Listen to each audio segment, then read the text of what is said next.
एक बार की बात है, एक छोटे से शहर में गौरव नाम का एक युवक रहता था। वह बहुत ही आलसी था और अपने ज़रूरी कामों को हमेशा टालता रहता था, जिसके कारण वो अपनी पढ़ाई में अच्छा स्कोर नहीं कर पा रहा था। उसके परिवार वाले उससे हमेशा कहते थे, बेटा, समय का मूल्य समझो। जो समय अभी तुम बर्बाद कर रहे हो वह कभी वापस नहीं आएगा। लेकिन वह हमेशा उनकी बातों को नज़रअंदाज कर देता था। वह सोचता, अभी तो बहुत समय है, बाद में कर लूंगा। वह पढ़ाई करने के लिए शहर गया, लेकिन उसकी आदतें नहीं बदली। वह अपना पूरा दिन दोस्तों के साथ मस्ती करता और रील्स स्क्रॉल करता रहता। गौरव के शहर में एक बुजुर्ग आदमी रहता था जो बहुत ही बुद्धिमान और ईमानदार था। एक दिन गौरव ने तय किया कि वह उस बुजुर्ग आदमी से मिलेगा ताकि वह कुछ सीख सके। गौरव उस बुजुर्ग आदमी के पास गया। वह बुजुर्ग आदमी पेड़ के नीचे बैठकर मेडिटेशन कर रहा था। गौरव ने उसे नमस्कार किया और कहा, मेरी मदद कीजिए, मैं जिंदगी में विफल हो रहा हूँ। हर बार मेरे दोस्त मुझसे आगे निकल जाते हैं, लेकिन मैं हमेशा पीछे रह जाता हूँ। मुझे उन सब से अच्छा बनना है। मुझे बताइए कि मैं यह कैसे कर सकता हूँ। बुजुर्ग आदमी ने कहा, बेटा, तुम संघर्ष झेल रहे हो क्योंकि तुम अपने कामों को हमेशा टालते रहते हो और समय की कदर नहीं करते। मैं तुम्हें एक कहानी सुनाता हूँ जिससे तुम समय के मूल्य को समझ सकोगे। बुजुर्ग आदमी ने कहानी शुरू की। एक बार की बात है, एक राजा था जो बहुत दयालु था। वह अपनी जनता से बहुत प्यार करता था और उनकी मदद किया करता था। एक दिन उसे एक व्यक्ति मिला जो बहुत ही आलसी और गरीब था। उसके पास ना तो पैसे थे, ना ही नौकरी और ना ही इज्जत।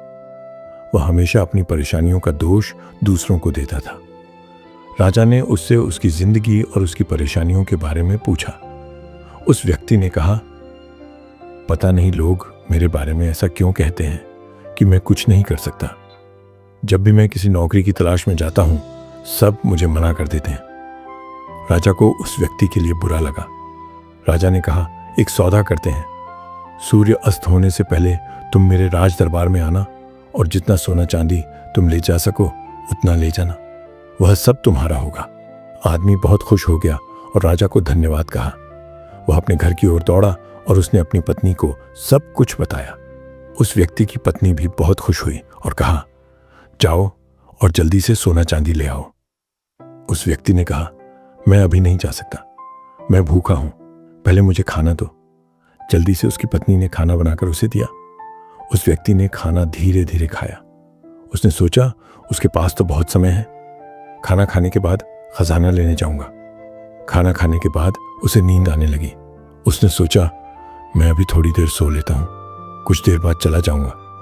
उसने सोचा कि वह थोड़ी देर ही सोएगा, लेकिन वह 2 घंटे के लिए सो गया। जब वह सोकर उठा, उसने देखा कि देर हो गई है। उसने जल्दी से कुछ बैग उठाए और राज दरबार की ओर भागा। रास्ते में धूप तेज थी, उसे गर्मी लगने लगी। उसने सोचा, थोड़ी देर पेड़ के नीचे आराम कर लेता हूं, फिर आगे बढ़ूंगा। उस समय पेड़ के नीचे हवा चल रही थी, जिससे उसे फिर नींद आ गई। इस बार वह 4 घंटे के लिए सो गया। जब वह सोकर उठा, उसने देखा कि शाम होने वाली है और सूरज डूबने वाला है। वह जल्दी से बैग उठाकर राज दरबार की ओर भागा। लेकिन जब वह राज दरबार पहुंचा तो सूरज डूब चुका था और दरवाजे बंद हो चुके थे। वह व्यक्ति बहुत दुखी हो गया। उसने अमीर बनने का एक अच्छा मौका गंवा दिया क्योंकि उसने समय के मूल्य को नहीं समझा। उस बुजुर्ग आदमी ने कहानी को खत्म किया और गौरव की तरफ देखा। गौरव के पास कोई शब्द नहीं थे। उसे अपनी गलती का एहसास हुआ। गौरव ने उस बुजुर्ग व्यक्ति को धन्यवाद दिया और घर वापस लौट गया। उसे समझ आया कि समय बहुत कीमती है, उसे बर्बाद नहीं करना चाहिए। उसी दिन से गौरव ने अपने लक्ष्यों पर काम करना शुरू किया। उसने अपनी काम टालने वाली आदत को छोड़ दिया और वह बहुत प्रोडक्टिव बन गया। कुछ ही दिनों बाद वह अपने सभी दोस्तों से आगे निकल गया और कॉलेज का सबसे होनहार बच्चा बना। इस कहानी से हमें यह सीख मिलती है कि समय सबसे मूल्यवान संपत्ति है। अगर हम इसे बेकार की चीजों में बर्बाद करेंगे तो हमारे पास पछताने के अलावा कुछ नहीं बचेगा। हर अवसर का सही समय पर लाभ उठाना चाहिए, क्योंकि खोया हुआ समय कभी वापस नहीं आता। इसलिए आज से ही अपने समय का सदुपयोग करें और अपने लक्ष्यों पर केंद्रित रहें। दोस्तों, अगर आपको ये कहानी पसंद आई हो तो कृपया इसे लाइक करें और अपने दोस्तों के साथ शेयर करें।